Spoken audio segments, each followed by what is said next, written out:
നിയമസഭാ തെരഞ്ഞെടുപ്പിൽ എംപിമാർ മത്സരിക്കേണ്ടെന്ന് കെപിസിസി തെരഞ്ഞെടുപ്പ് സമിതി യോഗത്തിൽ ഭൂരിപക്ഷ അഭിപ്രായം. സ്ഥാനാർത്ഥി പട്ടിക തയ്യാറാക്കി എഐസിസിക്ക് കൈമാറുന്നത് വരെയുള്ള പ്രവർത്തനങ്ങൾക്ക് കെപിസിസി പ്രസിഡന്റിനെയും പ്രതിപക്ഷ നേതാവിനെയും തെരഞ്ഞെടുപ്പ് സമിതി യോഗം ചുമതലപ്പെടുത്തി. നിയമസഭാ തെരഞ്ഞെടുപ്പിനുള്ള സ്ഥാനാർത്ഥികളെ കണ്ടെത്തുന്നതിനുള്ള പ്രാരംഭ ചർച്ചകൾക്ക് തുടക്കമിട്ട് കോൺഗ്രസ്. കെപിസിസി ആസ്ഥാനമായി ഇന്ദിരാഭവനിൽ ചേർന്ന തെരഞ്ഞെടുപ്പ് സമിതി യോഗത്തിൽ എംപിമാർ മത്സരിക്കേണ്ടെന്ന് ഭൂരിപക്ഷ അഭിപ്രായം. എംപിമാർ സ്വയം സ്ഥാനാർത്ഥിത്വം പ്രഖ്യാപിക്കേണ്ട, സ്ഥാനാർത്ഥിത്വത്തിനായി പ്രവർത്തിക്കുകയും വേണ്ട, തർക്കങ്ങളില്ലാതെ സ്ഥാനാർത്ഥി നിർണയം പൂർത്തിയാക്കണമെന്നും യോഗത്തിൽ അഭിപ്രായമുയർന്നു.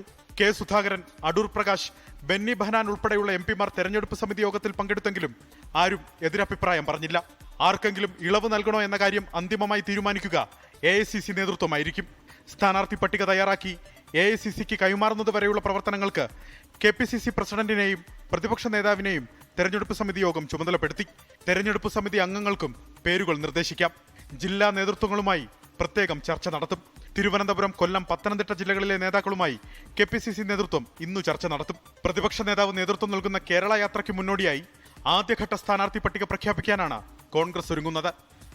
അലക്സ് റാം മുഹമ്മദ്, 24, തിരുവനന്തപുരം. ലോകത്തെവിടെയായാലും ഏത് സമയത്തും 24 വാർത്തകളും ഓഗ്മെന്റഡ് റിയാലിറ്റി പാക്കേജുകളും എക്സ്പ്ലെയിനറുകളും വിശദമായി കാണാൻ ഞങ്ങളുടെ യൂട്യൂബ് ചാനൽ നിങ്ങൾക്ക് സബ്സ്ക്രൈബ് ചെയ്യാം.